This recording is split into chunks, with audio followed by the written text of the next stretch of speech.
एक दो रफ्तादा पोशीदा गांव जहां कदीम रवायात गहरी हैं, वहां ज़ेहरा नामी एक औरत रहती है।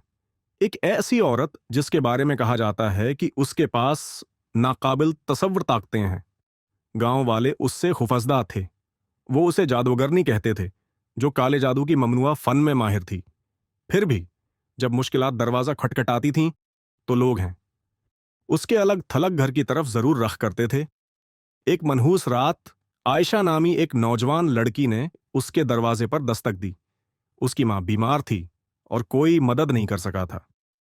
आयशा ने अफवाहें सुन रखी थीं, जहरा नामुमकिन को मुमकिन बना सकती है, लेकिन जादू के तलबगार को कीमत चुकानी पड़ती है। जहरा बदले में क्या मांगेगी? कमरे पर बेचैनी की लहर छा गई। जहरा ने आयशा को गहरी नजर से देखा और फिर धीमी आवाज में कहा, मैं तुम्हारी मदद कर सकती हूं, लेकिन जिस इलाज की तुम्हें जरूरत है वो दवाइयों में नहीं, बल्कि अंधेरे में छिपा है। क्या तुम सच्चाई जानने के लिए सब कुछ कुर्बान करने को तैयार हो? यह सवाल आयशा के जहन पर छा गया। क्या वे अपनी मां को बचाने के लिए नामालूम को अपनाने के लिए तैयार थी? जैसे जैसे जहरा की तारीख रसूमात की सरगोशियां गांव में गूंजने लगीं, आयशा एक नामुमकिन फैसले का सामना कर रही थी। इलाज को कबूल करे और जहरा की हकीकत को बेनकाब करे, या राज को हमेशा के लिए दफन रहने दे। नजात के लिए वो क्या कीमत चुकाएगी?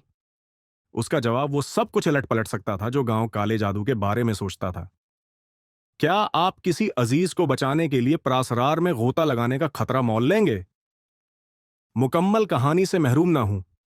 जहरा की खौफनाक हकीकत को जानने के लिए अभी फॉलो करें और फैसला करें कि आया काला जादू सिर्फ एक अफसाना है या कुछ और खतरनाक। राज आपका इंतजार कर रहा है। क्या आप सुनने की हिम्मत रखते हैं?